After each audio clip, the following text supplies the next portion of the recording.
Welcome to episode 319 of the Brainy Business, Understanding the Psychology of Why People Buy.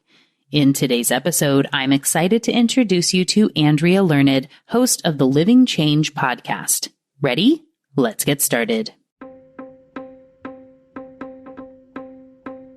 You are listening to the Brainy Business Podcast, where we dig into the psychology of why people buy and help you incorporate behavioral economics into your business, making it more brain-friendly. Now here's your host, Melina Palmer.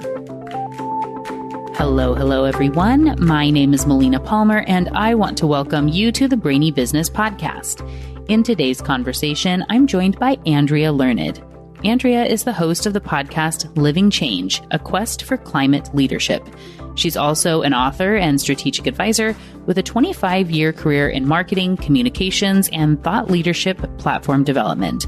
She's known for her climate influence insight and intuitive community engagement expertise, advising clients in the clean energy, food systems, transportation, and policy sectors. Her podcast, Living Change, highlights the stories of the surprising validator, political, cultural, and corporate leaders who are influencing scalable climate action in their lives and work.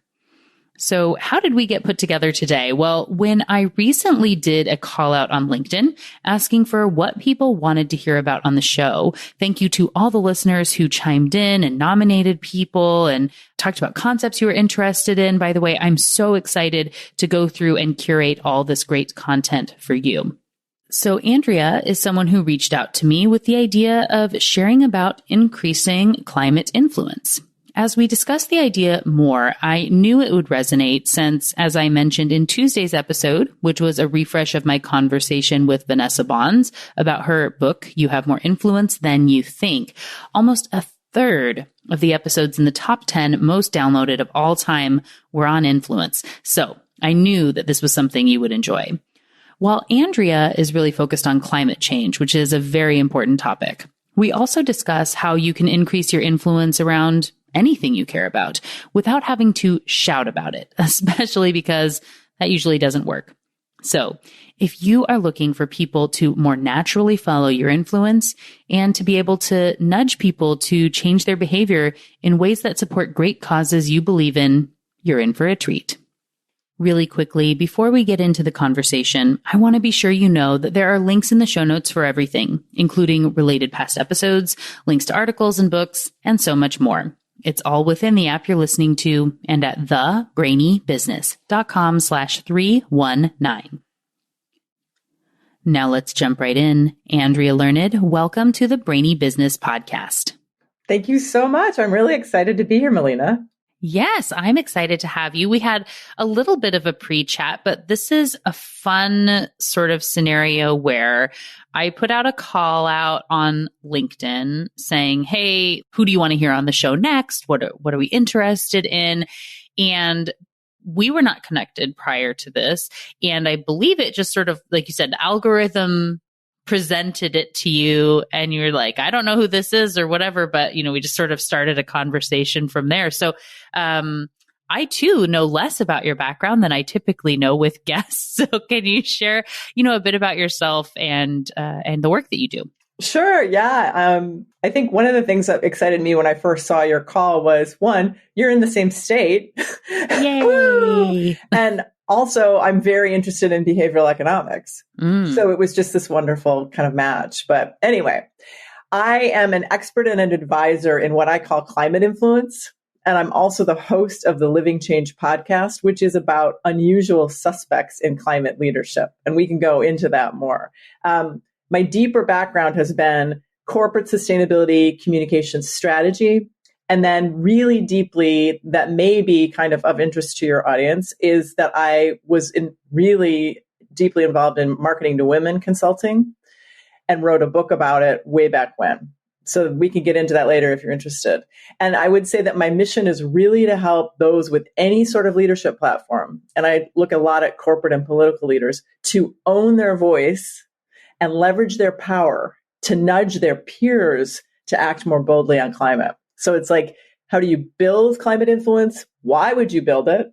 Right? And then how can you really leverage it? And that seriously like drives me internally. It's not this thing I made up. It just has been like in my soul for so long. And finally, I'm really out there yelling about it. So it's great to be here to share about that a little bit more.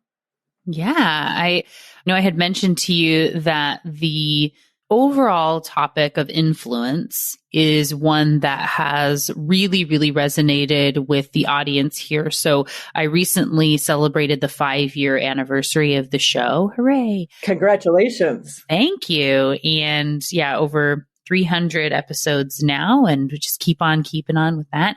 And so as part of that, I did the top 10, really top 20 most downloaded episodes of all time, of which Robert Cialdini, when he was on the show talking about influence, his amazing book with its new and expanded version that came out in 2021, is in the top 10 downloaded episodes, as well as Zoe Chance with her book Influence is Your Superpower. I know her. Yes, yes. I love her. Amazing, wonderful person. So, okay, we'll talk about Zoe in a second. And then Vanessa Bonds, and her book is called You Have More Influence Than You Think. Those were all in the top 10.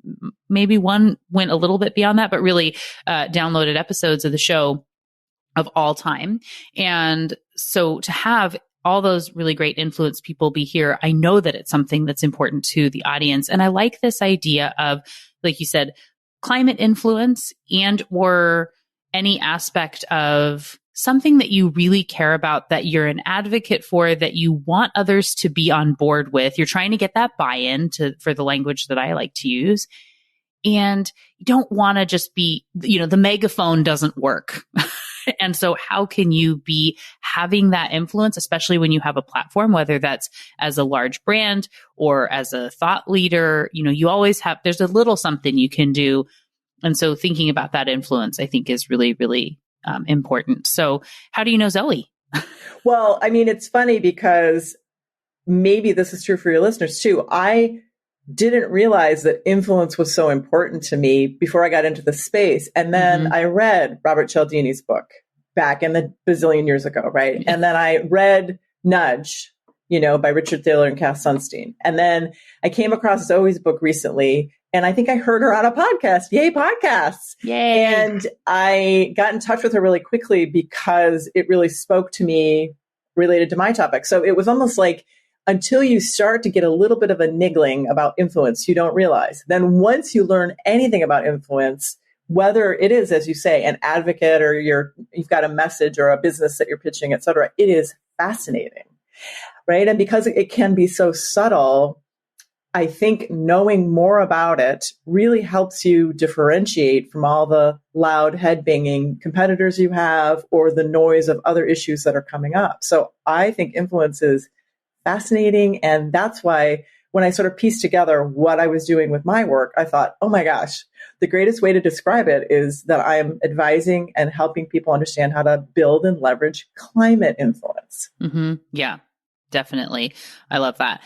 One other book/episode I'm going to be linking to in the show notes is David McRaney, when he was on the show talking about how minds change.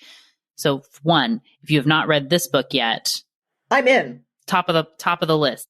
Okay. Yay. Super amazing book. So share a little bit about then what you've found when it comes to influence and how that ties in with, this idea of, climate influence. Well, the people that I've worked with for over 15 years have long been corporate sustainability leaders or kind of NGO executive directors, nonprofit executive directors. And the thing that I've been watching is who gets the most engagement and understanding of how to use, say, LinkedIn, right? Looking at the B2B platforms and watching that, and then comparing it with if the brand says X on a stage or in some messaging or marketing. And then the leader, the sustainability leader or the CEO is doing Y over on LinkedIn. One, how are those comparing? And then in the corporate sustainability space, I was watching and just several key people kept coming up. And I was like, that person really knows what they're doing. They are engaging, right? So they'll not only post, but they'll be going back and forth in comments and actually really adding value. So the whole idea of social media was, and me being able to watch it right, in real time has helped me identify leaders who understand how to use social platforms. And then you can just watch their influence and you can watch them then be picked up to be on stage at the next conference, or you watch their career go that way. And so piecing that together, I just thought this is brilliant because I can, in a way, build a bench of leaders who are ready for media to see them. One of the things I'm always talking about in my work is, and your brand knows that what they want is media coverage, ultimately, right, in the climate space. And one of the things that you need to be doing is to be visible and accessible for media. And so if they see that you're engaged on LinkedIn or wherever now, people are going to go, probably not Twitter. They will X go now, at least. It's X, right? Excuse me. Moment. Yes. X. Right. Yeah. that, just for the context of the day that we're recording, for the like peek behind the curtain, because this will come out later, that brand change happened like 4 hours ago. Website. So yeah. So we don't even know how to say when they're tweeting, because when they're Xing, I don't know. That's weird. Yeah. So the influence, and the other thing that I see from a brand perspective is they're really hyper aware of their communications and their messaging, but they're not often smart enough to really leverage their leader, right? And help their leader gain their own influence, which only aligns and amplifies. So as you can see, I can get kind of nerdy about this, but there's huge opportunity in sustainability and climate. Hey, good news. You're in the right place to be super nerdy. You're with your tribe, right, for that. And what I think is really interesting about just taking this down this kind of behavior path, right? So if we think about, so you as a business person, and you think about the thing that we really hate having to do, which is pitching. Pitching, it sucks. I've talked about it. I have another of the top most downloaded episodes is on how to pitch your business successfully. So we'll link to that in the show notes too. But like even when you think about pitching the media, you need to be make it easy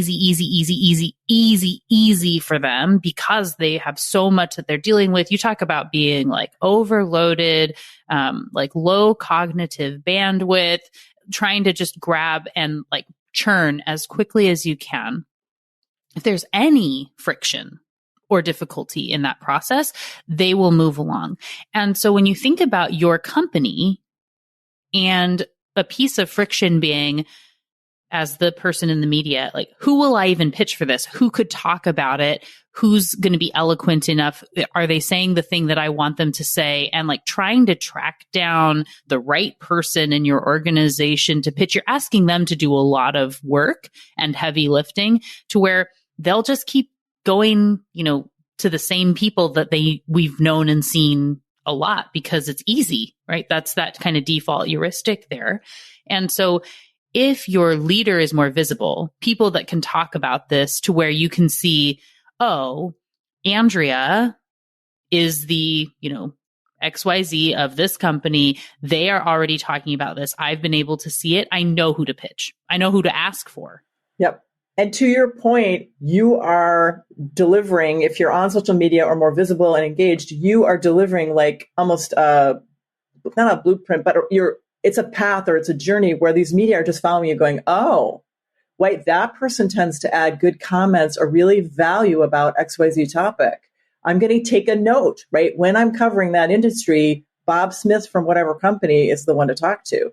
The other thing I'll say, a lot of times when people are thinking about media or pitching, they immediately go to, well, I've got a good press release and I'm going to pitch them the story in 2 weeks and whatever. No. My point is to build that kind of influence. You have to be warming the relationship the whole time.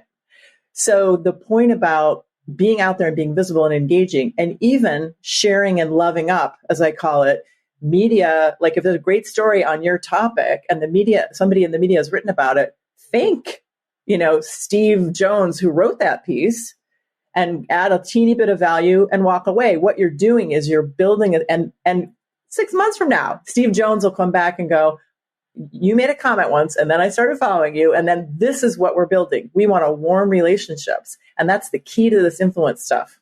Right. Yeah. In that pitching your business episode, and in all the feel like everything I've ever talked about, Right. but is really in this, like, business is a long game. Relationships are a long game. And if you are waiting until you want and need something and making it about you, it's going to be so much more difficult to get anything to happen. And so just sprinkling and putting goodness out there, it's going to come back around. The other thing I wanted to mention related to what you just said about the corporation needing to have a couple of good spokespeople to kind of, out there telling the story. One of the things that happened that I've watched in both corporate and NGO and nonprofit kind of worlds is that they media train and they script people to a high degree. And so when media out there looking for comments, they don't necessarily want to know that they're going to get the scripted message. They kind of want to know the human. And so by building a platform and thinking about your own leadership influence, two things, it gives media a kind of a warmer or a more interesting conversation to potentially have. The other thing that people don't really think about is if you're building a leadership platform for your sector, you carry that thing with you wherever you go next. So the point is that you're building this leadership platform. It doesn't stay necessarily with your brand. And I think a lot of us know now that we aren't necessarily living with our brand or organization forever. In fact, I think people are turning over much more quickly. And so you build a leadership in your sector, you can carry that, and that's social capital that you carry with you wherever you go. So influence is a super smart thing for you to build as an individual and not keep tying it so directly to your organization. For sure. Yeah. And just knowing that, like you're saying, if you are this sort of unknown, faceless thing, within an organization, and then it's time to be out in the world, you're an unknown, faceless entity. It's a lot harder to stand out in that way. And so it is, of course, important to make sure that if you are at an organization, you want to align whatever you're sharing on your own in a way that it meets all those media standards and the training and things that you're talking about. And I think the other side of that too is media does also like to know that someone's going to be able to be polished, to speak in good sound bites, to be able to give a really solid interview. And if you don't already have that media training, being able to show that in the video, in the whatever you're putting out there, that it's cohesive, that it's not this like rambling, never ending, like sort of like, what are we talking about? Right. To be able to show that you would be a good resource is valuable. Right. It is valuable for sure. Good point. Mm-hmm. Yeah. So with some of what have you found? Do you have any great stories as far as where someone has been able to leverage their influence in a way that may be surprising, or kind of looking at leaning on, tips you've given based on what you've learned about, influence research that the audience can learn from? Yeah, the thing that I really emphasize is being seen doing the thing that you're trying to forward. And the folks, the political leaders, especially that I interview for my Living Change podcast, are people who themselves ride a bike for local transportation. And so John Bowders, for example, the mayor of Emeryville, he rides his bike for everything. And so you see the mayor pull up on his bike, right? Then you hear the mayor talking about affordable housing. You hear him talking about homeless people and building relationships with them. It all aligns because he's out on the streets riding his bike. So it's being seen doing the thing. And that's really my point. The other group of people that I interview are people that have gone plant-based. And I talk about, to your point, not loudly banging a drum about it or putting a neon sign in, "Hi, I rode my bike here. Let me tell you about my bike," right? It's not that at all. It's, "Oh, just arrived to my city council meeting," and you just take a selfie and there's a bike in the background, right? Quiet little hints, that you're sprinkling out, like you said, of, "Oh, I ate at this great restaurant, happens to be plant-based." Stuff like that. And so I'm actually curious how that in your world kind of ties into behavioral economic stuff. I will say that nudge book really got me thinking. Now, I can't say that I know every detail and everything I'm talking about completely aligns, but the idea of that, of making it really easy for constituents and stakeholders to see that you are branded in a way next to your bike. I also interviewed a mayor. He used to be the mayor of Milwaukee, Oregon, near us, down the street a little bit. And now he is in the Oregon State House of Representatives. Now, he originally got into being a mayor because he's a photographer for National Geographic. His name is Mark Gamba. He's a photographer for National Geographic and saw climate change in action all over the world and was just like, oh my goodness, how can I effect change? And then he was like, I'll become a local mayor. Part and parcel of being a mayor was him riding a bike, because that's the way he got around, but being seen doing it. And so that became part of even media coverage of him, or he'd get to a city council meeting and plop his wet bike pannier down in his helmet, right? So these are this is how you influence your peers. And what I would say about that is that your peers are watching that. You're not yelling at them about it. And then they're seeing that you seem to have a lot of people that are cheering you on, or you seem to have an easier time presenting safe infrastructure in your streets. Why is that, right? So you're kind of nudging your peers to think and act like you a little bit more. Yeah, I mean, definitely the personal brand and how that aligns with whatever initiatives and things you're working on. And this definitely, walk the walk / ride the ride. Pedal the talk, right. Instead of just saying you care about sustainability and climate, and then you drive what's the big crazy thing these days? Is it a Hummer still? I don't know. But some sort of gas guzzling truck or whatever it is, where people go, disconnect. Really? Right. And you don't have to be at the full extreme of everything to be able to fit and make a difference. And I think it really comes to, there's a really great quote that is from Peter Steidl in his book, Neuro Branding. And he says how a brand is a memory. And as we build on the psychology of how all relationships, our entire existence is based on things that have already happened.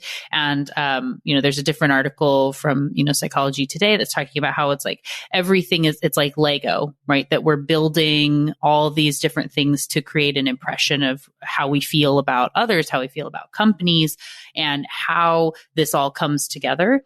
And so aligning your Lego, plural being Lego and not Legos, but you get what right. And where we don't just have a big mess of pieces on the floor, but we're able to make sure that things are lining up and building an image that we want people to have of us and how we exist, to where you can look at me and see, oh, you're this type of person. You care about these things. This shows with this, and you're getting traction. So how are you doing that? And it's easy to make those connections, that those are building a clearer picture is going to help when we think about all of our existence and how people interact with us are based on those memories, and getting as many of them to line up as possible is, I think, a way that helps us to really make that be a really abstract idea feel more concrete. Oh, yes. And I hadn't heard that, and I appreciate that. And I'm looking forward to following up and reading that book. One of the things about sort of making sure that all these little impressions add up, it goes back to your point of how all of this is a long-term game. Like you can't do any of this overnight. You can't get the story on the cover of the New York Times overnight. You can't get everyone to start riding their bike overnight. So it is this long-term game. The other thing is, to your point, sometimes leaders especially are afraid or shy to come out because people will say, well, you're not perfect in every way, right? So why should we trust you on this? You need to, as a leader or someone who's trying to kind of make this new impression part of your package, you need to be brave to be seen on the journey and be honest about, I'm not doing everything right, but wow, starting to ride my bike to take my kid to school rather than drive my SUV a mile has just brought me joy. It's right? So you're talking personally about how you're on this journey like everybody else. And I think that's huge. Yeah, I think it ties into, I did an episode on vulnerability loops and talk about that in my second book, and how it's this, opening up for trust and whatnot, and being willing to be seen helps people I always forget the exact quote in the, original, some of the paper and research that talks about vulnerability loops, but it's something along the lines of that you have to, so it's this sort of taking the step and know that people will build the bridge underneath you, but you have to be the one to take that first step. And it feels uncomfortable, but people want, not everybody, but most people will want to reach out underneath and help that to build the bridge of trust underneath you if you're willing to go out there first. Yeah. And I think that's something that every time one more of us takes this leap, we encourage the next person who's just on the fence about coming out, right? About what they do to go, ooh, that person did it. I can be braver, which is part of my, I want a lot more corporate leaders and political leaders to be braver. And so I want them to see that one or two people have gone before them. It can be done. It has been done. They did it safely. They landed softly. And this is how we kind of tell the story of the more of us express that we're on a journey, the better. Because right now we live in a world where it's either or. You're on this side or you're on that side. Right? That's not where it's not working. And so it's everyone's on this journey. How are these little impressions that we're putting out there continuing to reflect that? That's really inviting people in. Yeah. Yesterday, I was on a long walk with I know I had mentioned to you, I haven't mentioned this at all on the show because I haven't done an interview since it happened, and hopefully this comes out after. Anyway, my 2-year-old, so the Brainy baby, little Hudson, he broke his leg, and it's very sad, and he's in a big old cast, and we have to keep him immobilized for 5 to 6 weeks, hopefully not longer. And that means lots and lots of time on walks during the day so that he can nap. And so I was on a very long walk, a 3-hour walk with him yesterday while he was sleeping. And I was listening to the Time to Walk series from Apple. I really like the stuff they have in the Apple Fitness. Yeah, they have Time to Run, Time to Walk. And I ended up listening to Jane Goodall and Malala, not even going to attempt to I know pronounce. Who you're talking about. Yes. Yeah. She is Malala. We know, youngest person ever to win the Nobel Peace Prize, if you're not familiar, for people that are listening. But they were both talking about their causes and this same, I was just struck by how much it lines up with the conversation we were planning to have today. And I actually didn't choose them for that reason. I just thought that they looked like interesting conversations, because a lot of who they have are actors and things, but I grabbed some of these ones. And so, of course, Malala is really caring a lot about girls being educated from around the world and making sure they have access to education, and how you can be showcasing, that women deserve a voice, that, that's really and to be heard, to be able to learn. That is what she cares about, and aligning it in everything that she's doing, in the conversations she's having, in the way that she's seen, and all these things. Right.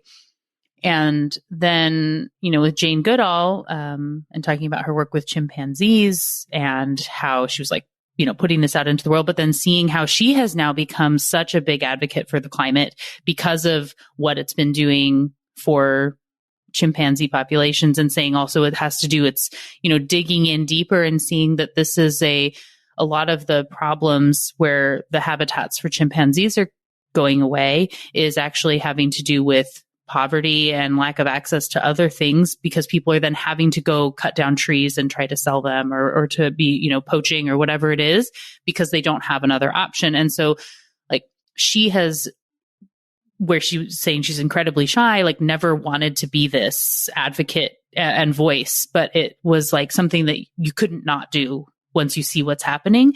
And then how do you line everything else up? Whatever your cause is, whatever you care about.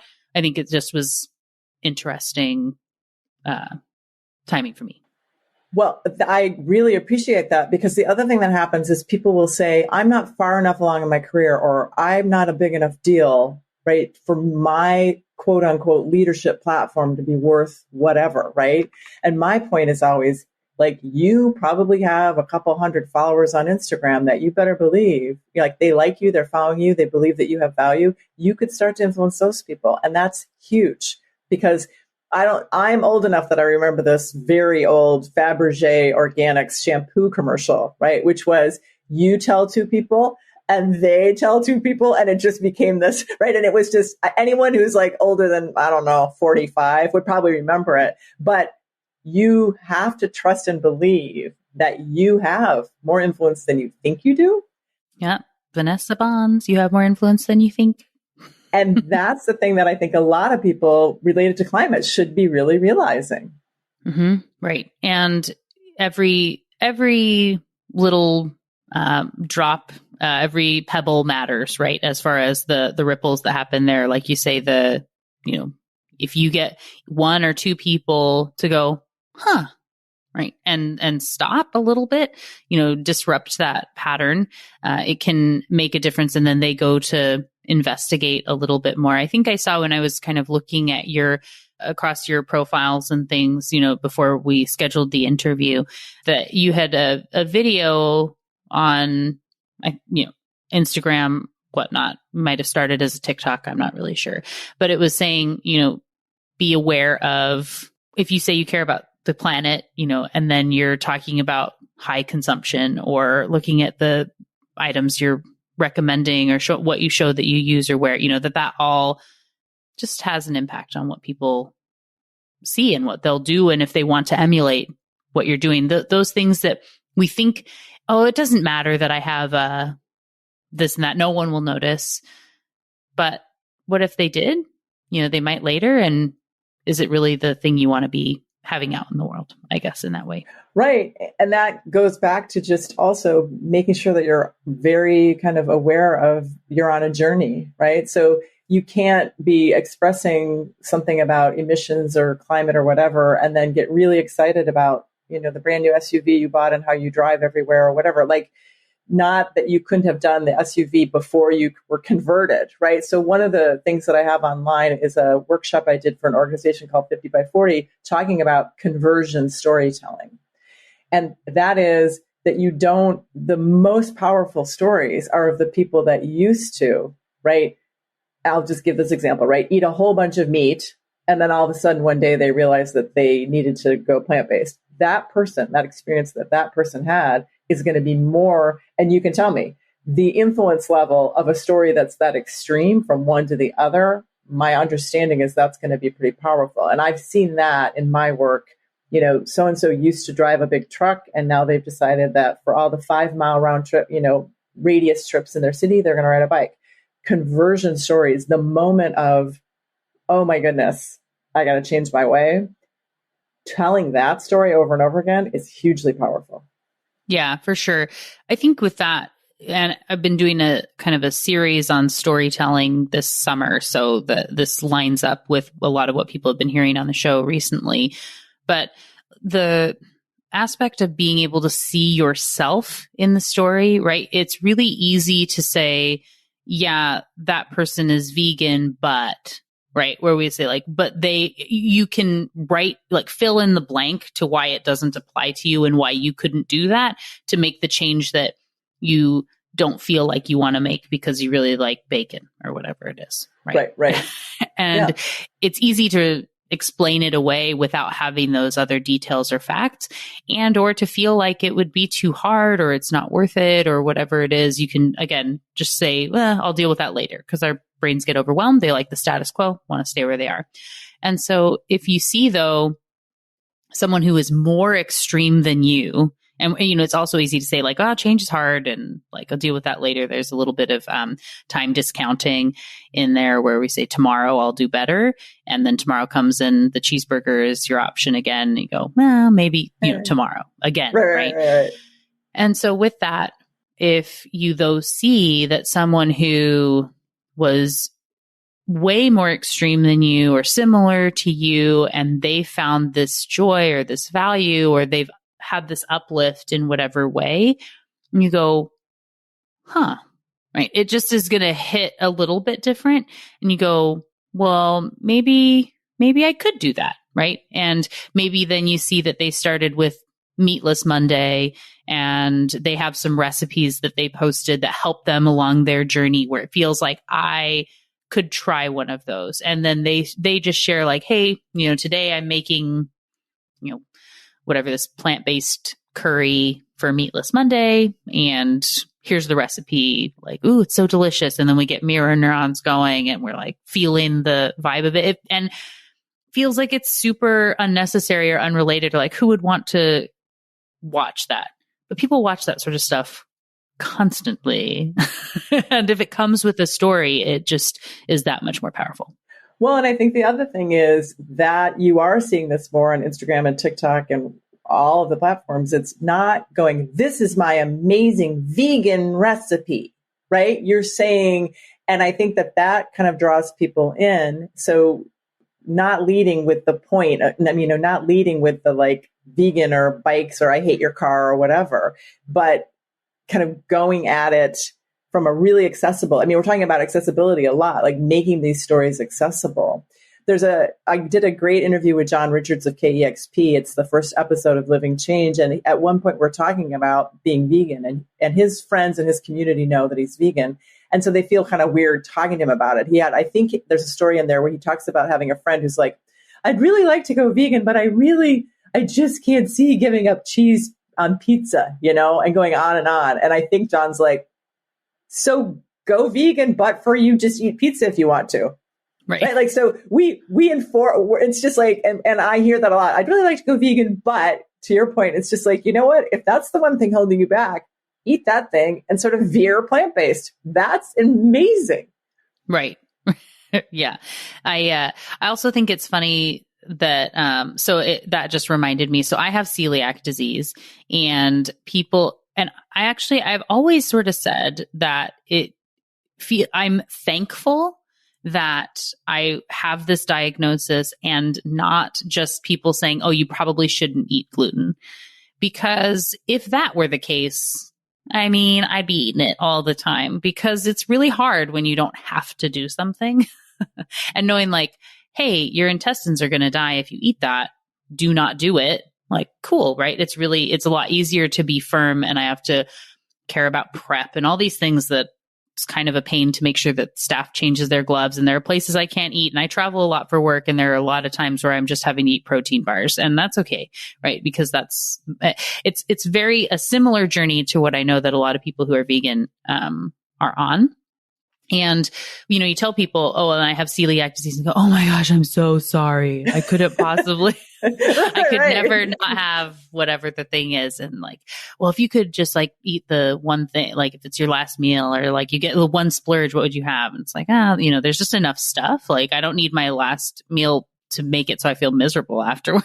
I guess, it's just it's not worth it. But, for those sorts of things, if you have to go all the way and be extreme about it, you can. Those are kind of extreme diets to see like, okay, what if I do vegan or plant-based for 30 days? Like I'm going to do that. And then you could, if you wanted to be more extreme and have the story, somebody could do their, like, I tried this for a month and like what happened, follow your journey. I saw someone did that.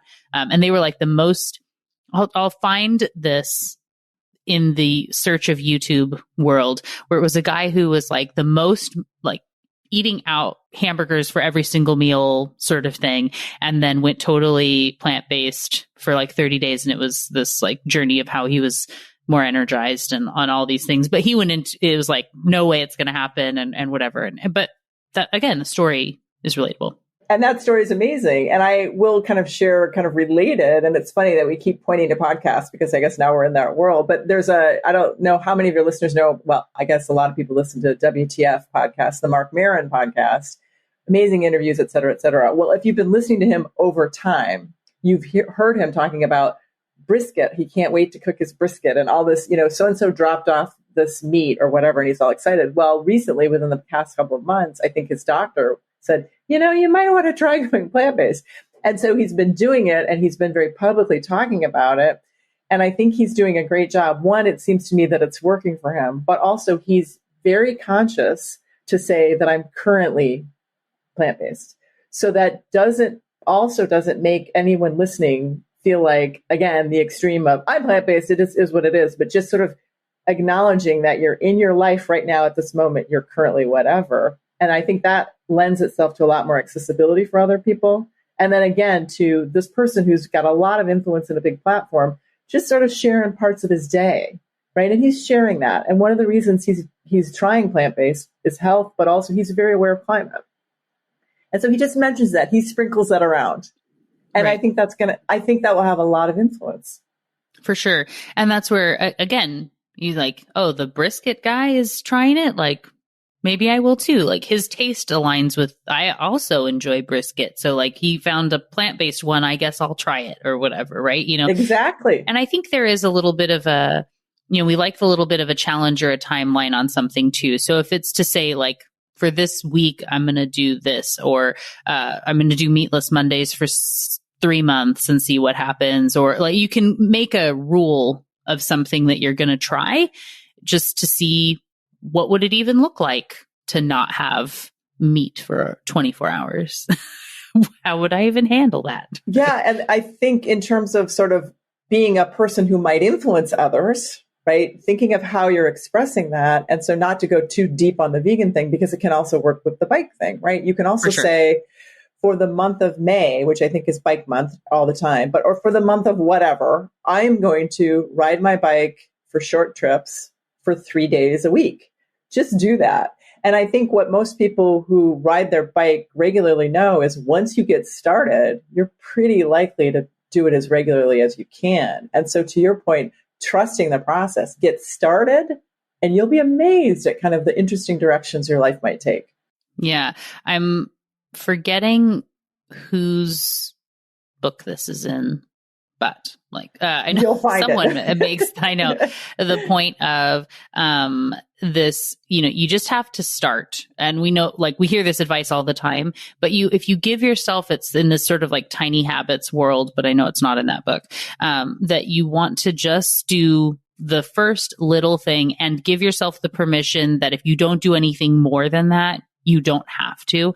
And they were talking about how it was like their sister who was trying to walk more or to run or whatever, that it was, you just have to walk to the end of the driveway and then you can be done if you want. But you have to put on your running clothes. You have to like put on the shoes and you get out there. And if you choose to walk back, fine, you're done. But most of the time you may choose to go do something a little bit beyond whatever that thing is. And just like that first little step, that overcoming that feeling of discomfort can be enough to then keep going. And once you see, oh, that was easy, and now I've done it, I'm the type of person that does this, this becomes a self-hurting piece that we can do it again and again for whatever it is. And I would just suggest too, if you are looking to try something like that, it feels a little bit scary. Assume whether it's related to climate change or anything else. If you don't be scared to ask a question. So that piece of being vulnerable again, right?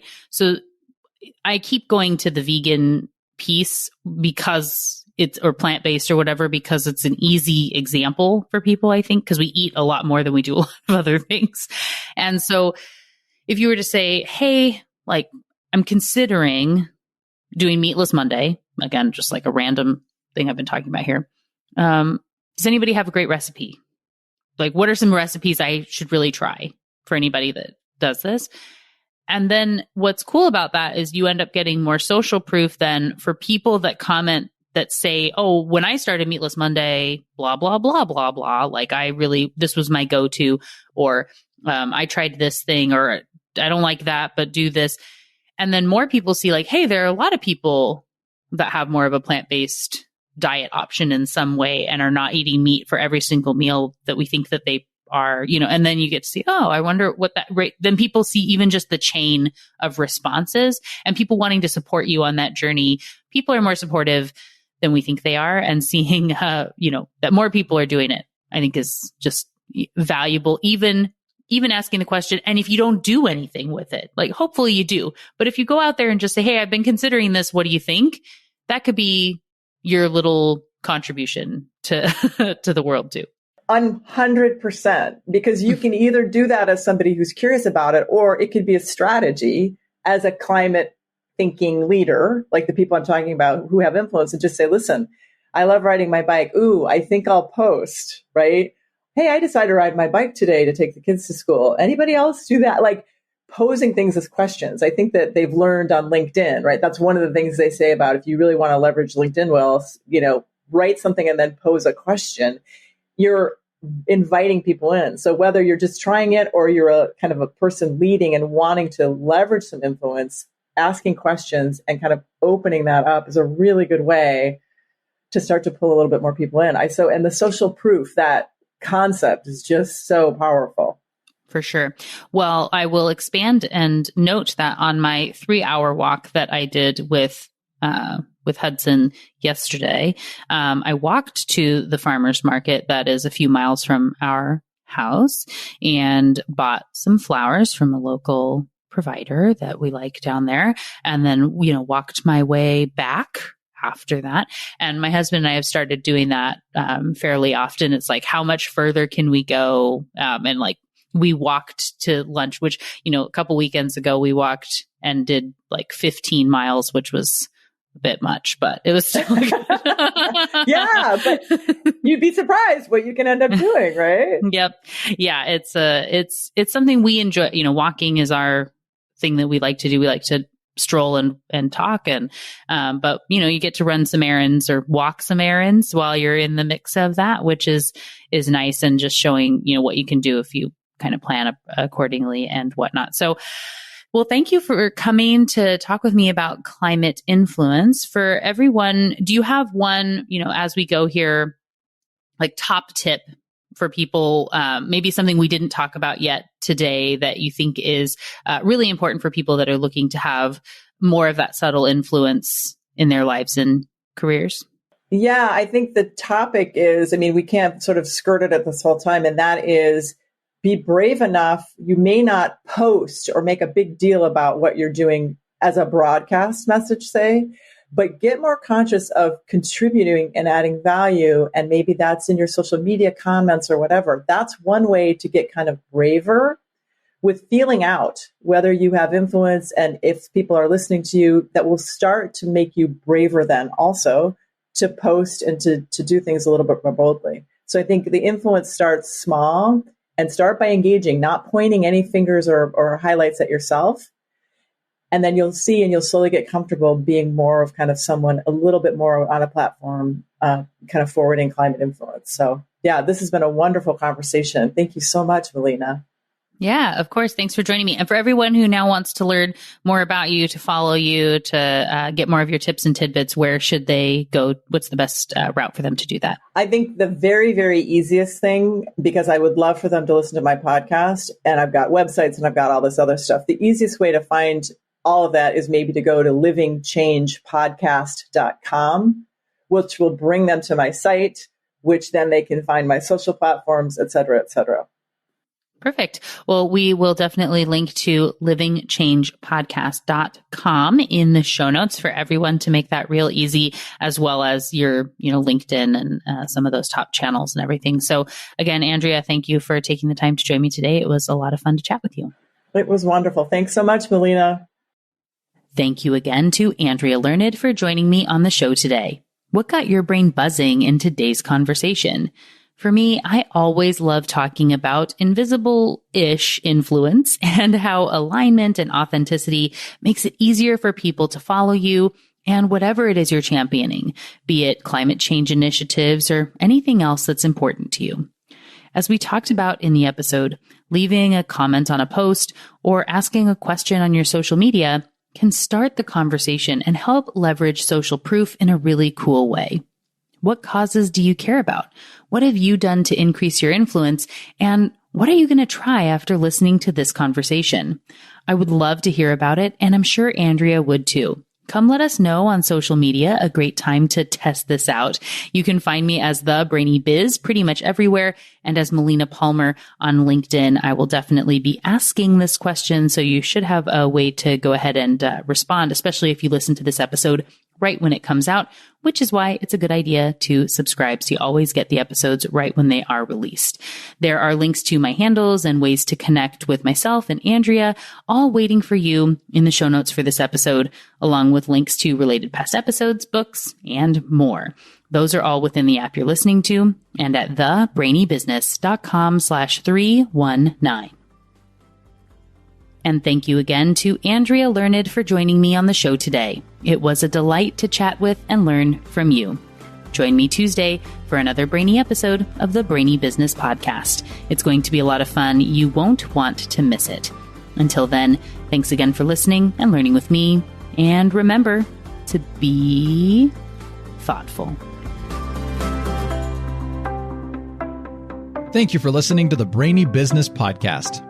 Melina offers virtual strategy sessions, workshops, and other services to help businesses be more brain-friendly. For more free resources, visit thebrainybusiness.com.